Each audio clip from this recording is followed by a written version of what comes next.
Olá, turma! Bem-vindos a mais uma aula de Geografia. Aqui é a professora Zaira e a gente vai dar sequência aos nossos estudos sobre as características físicas, do território brasileiro.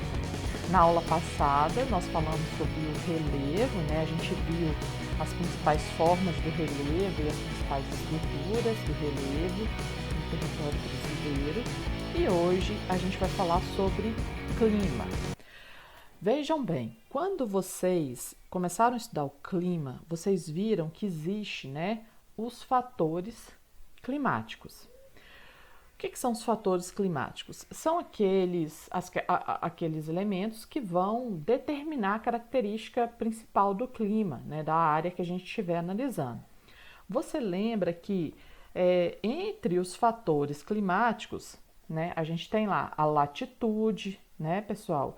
Que é exatamente a sua posição em relação à linha do Equador, porque a gente sabe que a linha do Equador ali é uma região que vai receber maior incidência solar e, portanto, a gente vai ter mais energia, mais calor. Você tem também o fator altitude, que é a sua posição, a sua altura em relação ao nível do mar, E você tem também as massas de ar. Na aula de hoje, a gente vai se deter para estudar, então, esse fator climático específico, em relação ao clima, que são as massas de ar. Tudo bem?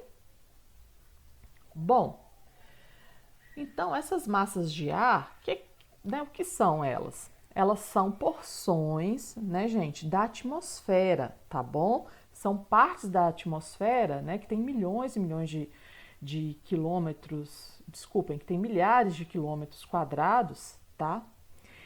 Com uma temperatura e uma umidade característica ali da área em que ela se forma, da área onde ela ocorre, tá bem? E aí, por conta dessas diferenças de pressão atmosférica, em relação aí à superfície do planeta, essas massas de ar, da atmosfera, elas vão se movimentar, tá bem? Quando duas massas de ar se encontram, a gente chama de frente, tá? Se elas tiverem temperaturas diferentes, Acontece uma frente fria quando a massa polar se desloca e empurra outra massa tropical ocupando o seu espaço. Exatamente porque a massa polar tem a característica de ser fria, então a gente fala de uma frente fria. Bom, agora que você já sabe o que é uma massa de ar, ou seja, essa porção aí da atmosfera, gente, que tem características, próprias de pressão, temperatura e umidade ali de onde ela se forma, a gente vai poder, avançar e entender as características que cada massa de ar que atua no Brasil possui. Tudo bem? A primeira massa de ar que a gente vai conversar sobre ela é a massa equatorial atlântica, tá? Eu estou mostrando aí para vocês, a localização dessa massa equatorial atlântica com o apoio desse mapa que está na página 155 aí do seu livro. Então, por favor, acompanhem comigo. Vejam, a primeira coisa é o seguinte, para você se lembrar do nome dessa massa de ar, é muito simples. Por quê? Primeiro que o nome dela, massa equatorial atlântica, tem relação exata com a área onde ela se forma, que tem a ver com a linha do Equador, por isso equatorial, e com o Oceano Atlântico, que ela se forma ali sobre o Oceano Atlântico, por isso então massa equatorial atlântica. Bem, qual é a característica principal dessa massa de ar? Vejam só, eu vou dar uma dica aqui agora, tá? A gente não está falando que essas massas de ar, elas têm a característica ali, do local onde elas se formam. Então vamos pensar aqui comigo. Se a gente está falando da massa equatorial atlântica, ou seja, formada na região do Equador, onde o Equador cruza o Oceano Atlântico próximo ao nosso país, a gente pode deduzir o seguinte: a região do Equador é uma região bastante quente. Então, uma massa de ar que se forma na região equatorial, próxima ao Equador, ela vai ser quente. Então, essa é a primeira característica dessa massa equatorial atlântica. Trata-se de uma massa de ar quente, né? Ou seja,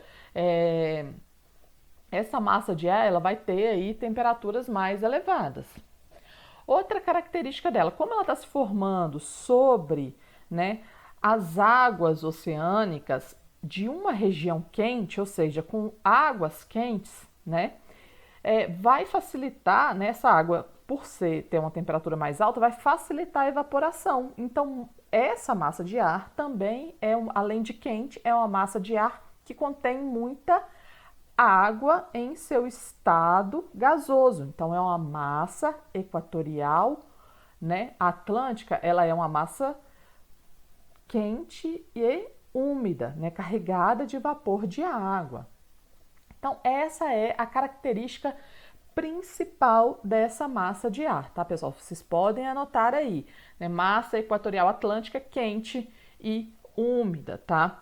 Ela vai dominar, gente, toda essa parte aqui litorânea amazônica, tá? Ou seja, pegando ali o estado, né, do Pará, do Amapá, tá? E também uma parcela aqui do estado do Nordeste, tá? Em alguns períodos do ano. Então, né, Maranhão, Piauí, Ceará sofrem em determinados períodos do ano, a gente vai ver isso mais à frente. Sofre então a influência dessa massa de ar equatorial atlântica. Outra massa equatorial, ou seja, formada próxima à linha do Equador, de extrema importância para o nosso país, é a massa equatorial continental.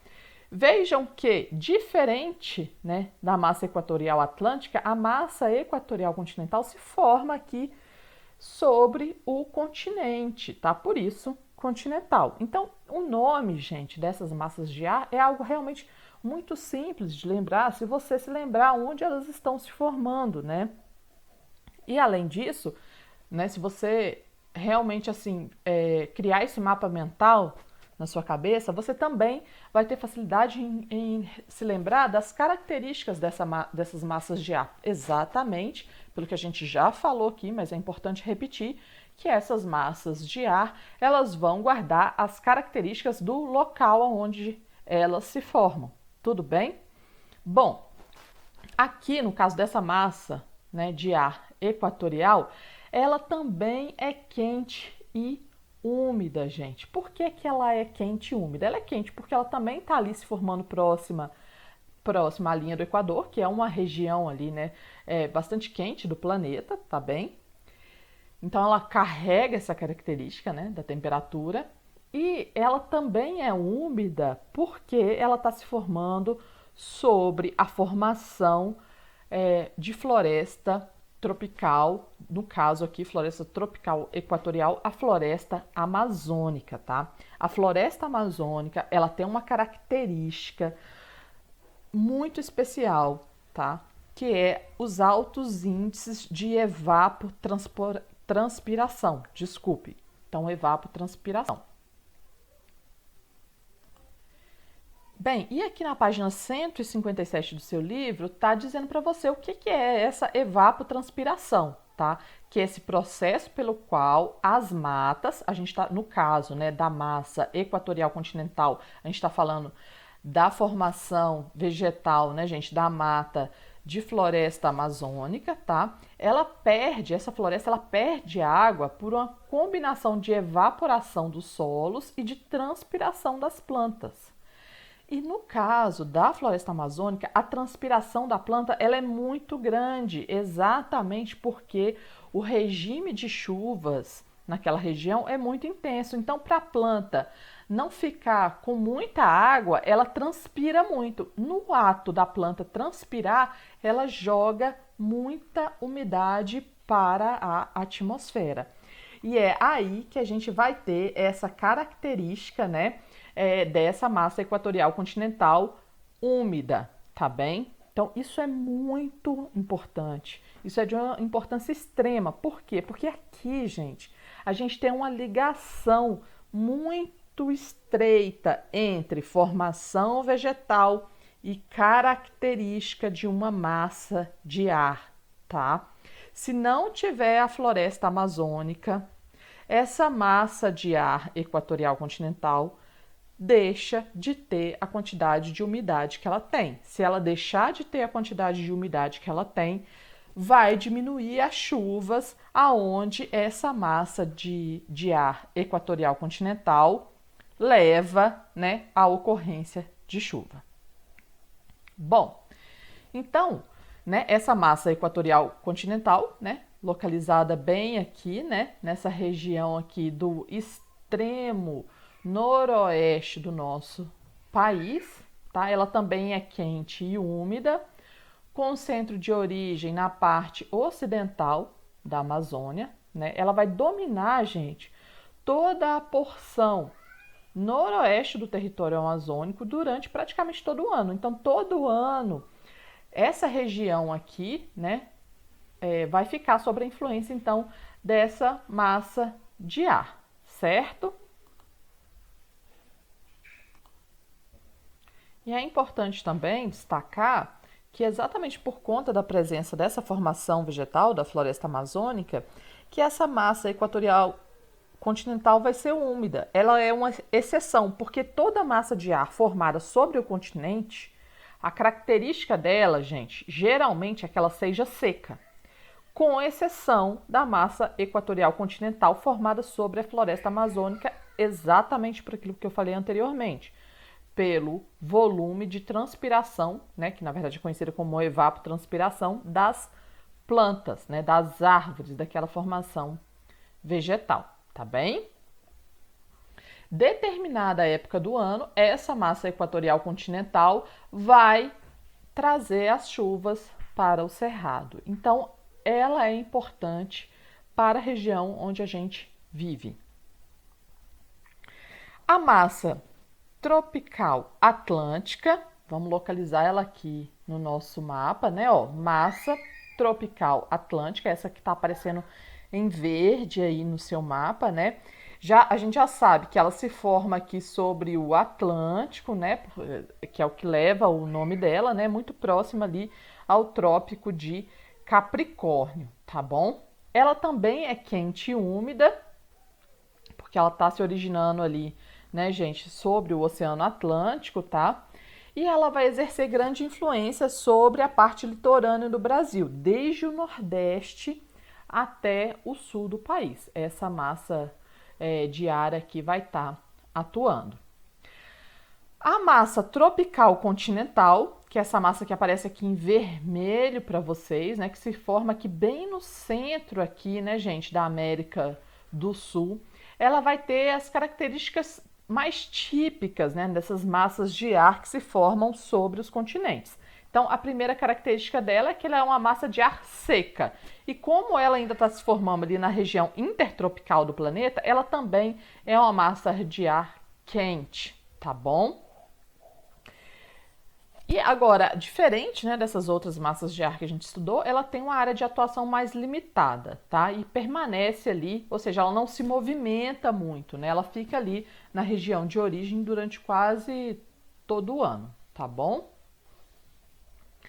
A massa polar atlântica, vejam aqui, se forma aqui, né, gente? Bem próximo ali, né, da Antártida, tá? E que vai, né, atuar aqui, né, em toda essa faixa, né, durante especialmente o inverno no hemisfério sul, tá? No verão, essa massa de ar, ela se retrai, né? A característica dela é que ela é fria e úmida, tá? E ela vai se formar ali próxima à Patagônia, né, no sul da Argentina. Claro que ela vai atuar mais no inverno, né? Que ela vai penetrar, inclusive, no Brasil, né, como frente fria, tá? Provocando chuvas e o declínio da temperatura, tá? Embora a frente fria chegue às vezes até a Amazônia, ela influencia mais o clima do sul do país, tá? Então, assim, frequentemente ela vai influenciar mais ali as temperaturas no sul, né? Que chegam a cair e chega até a ter o fenômeno de neve, por exemplo, como lá nas serras de Santa Catarina, na cidade de São Joaquim, que praticamente todo ano tem um episódio lá de neve, né? Então, realmente essa massa polar atlântica, né, ela vai ficar ali restrita mais às áreas abaixo do Trópico de Capricórnio, mas ela pode, né, dependendo da situação da pressão atmosférica, chegar até ali a região amazônica, mas isso já acontece mais raramente, certo? Bom, então essas massas de ar, né, agora que a gente já conhece aí como elas atuam no território brasileiro, a gente pode, né, falar mais sobre os climas que a gente tem. Então, pessoal, quando a gente está pensando em clima na escala do Brasil, né, a gente vai ver a importância que essas massas de ar elas possuem, né? Eu agora quero até pedir para vocês observarem, às vezes, quando está passando o jornal, né? Aquele momento lá da previsão do tempo e tudo, vocês podem observar que eles chegam até, às vezes, a colocar para a gente algumas imagens de satélite mostrando, às vezes, essas massas de ar se movimentando, né? E aí ela geralmente não fala os nomes técnicos, né, dessas massas de ar, mas fala geralmente eles falam as características. Então eles falam a chegada de uma massa de ar quente e úmida. Outra hora eles falam uma massa de ar fria que vem do sul. Agora você já tem capacidade, inclusive, de saber de qual massa de ar eles estão falando, às vezes, né, nesses telejornais, onde elas são formadas e quais as características, né? E é claro que a presença dessas massas de ar é que vai ser aí um dos principais fatores, tá, do clima, né? Um dos principais fatores determinantes do clima na escala do Brasil, tá? É claro que existem outros fatores também atuando, mas a gente viu que na escala do Brasil essas massas de ar realmente são as principais. Bom, a gente vai agora analisar os tipos de clima e a gente vai ver às vezes aqui que outros fatores aparecem também, né, para caracterizar o clima, como é o caso, por exemplo, da altitude, quando a gente vai falar do clima tropical de altitude, né? Ali tem uma atuação da mesma massa de ar, né?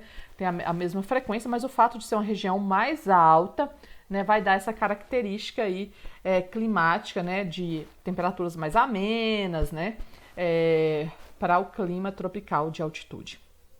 Então, quero pedir para vocês me acompanharem aí através do mapa na página 157, tá? Esse mapa aqui, ele está ilustrando, né, gente, a localização, né, dos climas. Então, a gente vai ter em vermelho, tá, o clima equatorial úmido. O próprio nome já coloca aí para vocês as duas principais características desse clima, gente. Se né, tá ali na região do Equador, o que você acha que vai qual a característica, né, em relação à temperatura? Vai ser um clima quente ou um clima frio? Vai ser um clima quente, né, próximo ao Equador. Bom, se tá ali próximo também ao Equador, a gente viu que aqui existem duas massas de ar que atuam. A gente tem a massa de ar equatorial atlântica e a massa de ar continental equatorial ou equatorial continental. As duas são quentes e úmidas. Então, qual é a outra característica aqui desse clima equatorial úmido? O próprio nome também já diz, equatorial úmido, é muito úmido, né?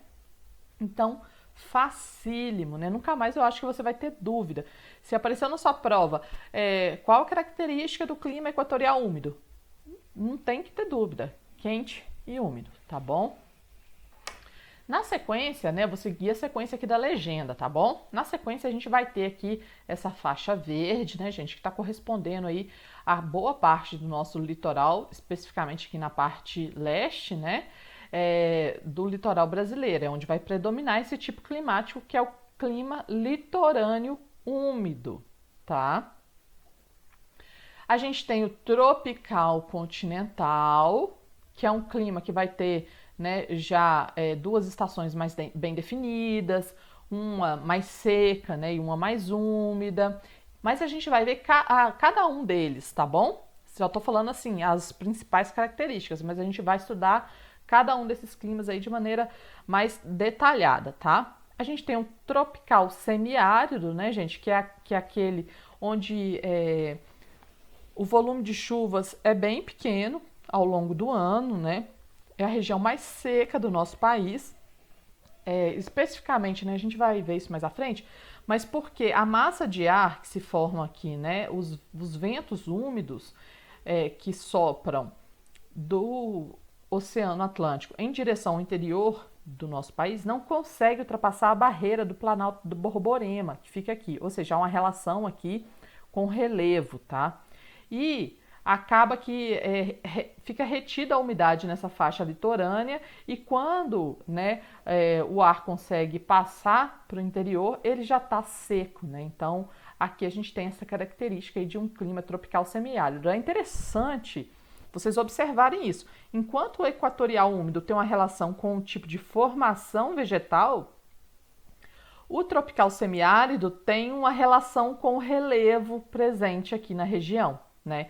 Então, enquanto no tropical semiárido é o Planalto do Borborema localizado aqui, que vai, né, ser determinante para essa característica seca, né, aqui no interior dos estados do Nordeste, né, ou seja, nessa região aqui de clima semiárido.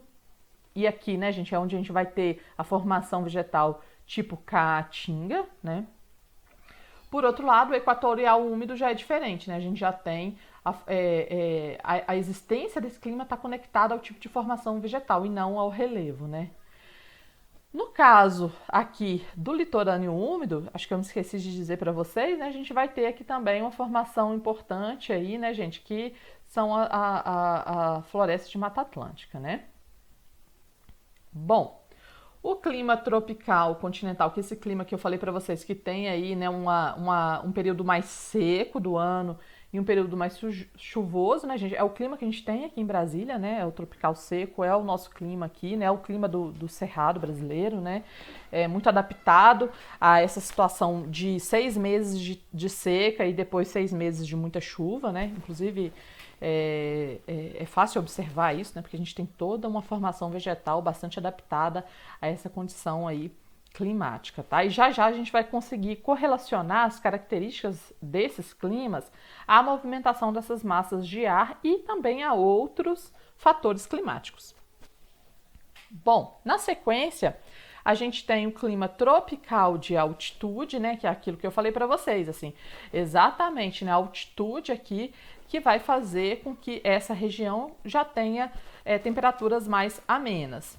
E por último, mais no sul do nosso país, a gente vai ter o subtropical úmido, né, gente? Exatamente influenciado pela massa polar que a gente viu aqui nesse mapa anterior, né, da página 155. Então, essa massa polar atlântica que vai levar aí, né, essa característica para esse clima subtropical, né, com baixas temperaturas aí, né, como principal característica aí, né, é o que mais vai diferenciar em relação aos outros climas aqui, né, quando a gente for ver também os climogramas e tudo, vocês vão compreender, né, aquele climograma, né, ou seja, aquele gráfico onde aparecem as médias de temperatura mais baixas, estão falando exatamente, né, do clima subtropical, tá? Como eu disse para vocês anteriormente, chega a nevar em algumas regiões, né? São poucas, mas acontece.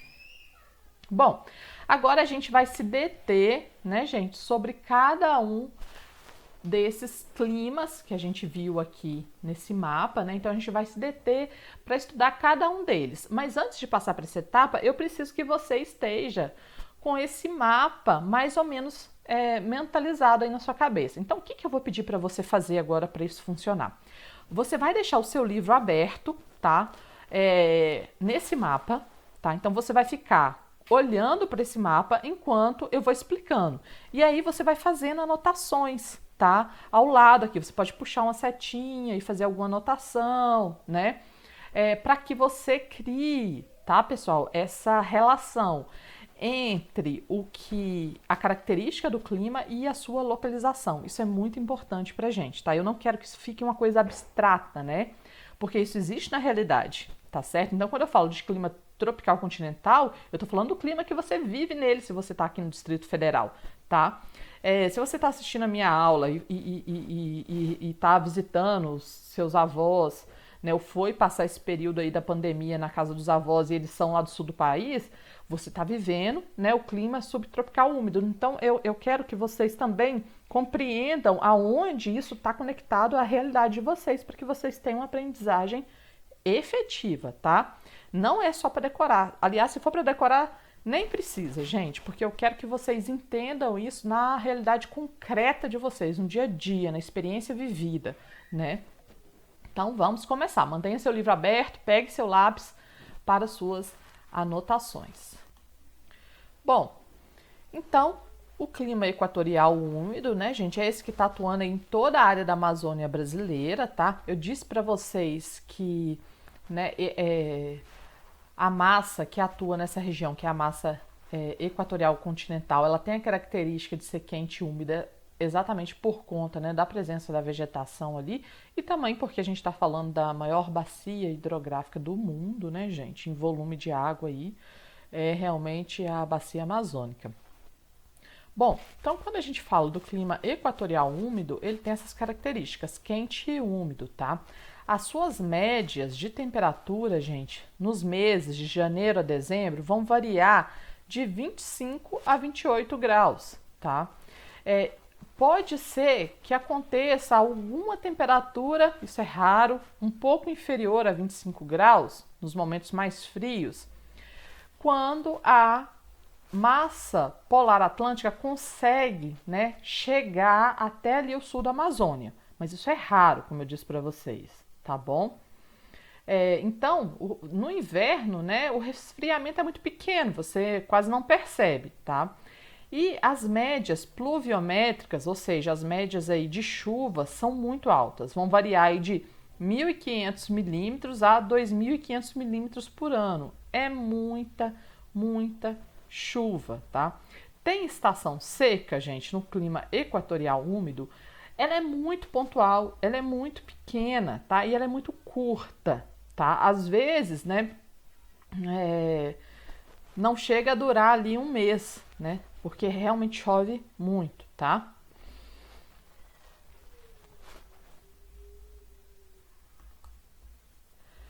Bom, agora a gente vai falar sobre o clima litorâneo úmido, é esse que está aparecendo em verde aí, né? No mapa que você está acompanhando enquanto eu dou essa explicação, tá?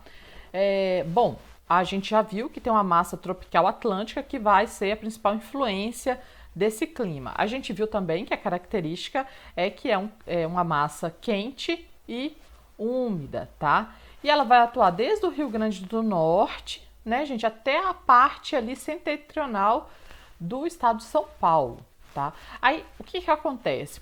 No inverno, aquela massa polar atlântica, ela consegue subir, né, fazendo aquela frente fria, né, ali naquela região, né, São Paulo, Minas. E o que acontece? Porque ela desloca a massa tropical atlântica, né? E aí passa a predominar durante alguns dias, né, gente? Aquele frio ali nessa região mais litorânea, mais um pouco ao sul ali do país, tá? Bom, então a gente tem duas estações principais. O verão, que geralmente é muito chuvoso, né? E o inverno, tá? Com um período menos chuvoso e médias térmicas menos elevadas, tá? Agora, no geral, o clima litorâneo, ele vai parecer muito com o clima equatorial úmido, só que ele não é tão intenso, tá? Nem na temperatura, né? As temperaturas não são tão altas e a temperatura no clima litorâneo úmido, ela oscila mais, né, do que lá no clima equatorial, tá? E as médias pluviométricas também são um pouco mais baixas. Vocês podem ver que a gente viu que no clima equatorial úmido podia chegar a chover 2.500 milímetros ao ano. O clima litorâneo úmido não chega a tanto, tá? O clima tropical semiárido, ele abrange toda aquela região, né, gente, que a gente chama aí comumente de sertão nordestino, tá? Ele é quente e seco com médias que são geralmente, né, gente, que atingem aí no máximo 1.000 milímetros. Ou seja, o mínimo que chove no clima tropical litorâneo, né, no clima litorâneo, é 1.500 e o máximo que chove no tropical semiárido é 1.000, né, para vocês terem uma dimensão aí do que significa essa escassez de chuva, né. Bom, mas a menor média, né, que já chegou a ser registrada foi aí menos de 300 milímetros ao ano, né, lá no estado da Paraíba, tá bom? E as chuvas ficam realmente concentradas num período curto, né, gente, de 3 meses no ano, tá? O clima tropical continental, que é o clima, né, que a gente vivencia aqui no Distrito Federal, tá? É um clima tropical típico, né? Ou seja, ele é quente e semi-úmido. O que quer dizer isso? Que tem uma estação chuvosa no verão e outra seca no inverno. Seco, seco, seco, né? A gente sabe aí que chove pouquíssimo, né, durante o inverno, tá? Durante o verão, né, qual massa de ar que vai predominar nesse clima? A massa equatorial continental. Olha a importância da formação vegetal amazônica, pessoal.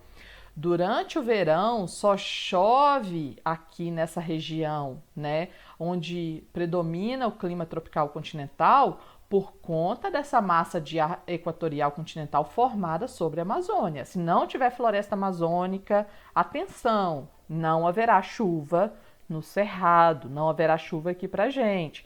Então pensa só o que significa aí, né? Há alguns anos atrás, pelo menos aqui no Distrito Federal, né, teve uma situação de racionamento de água.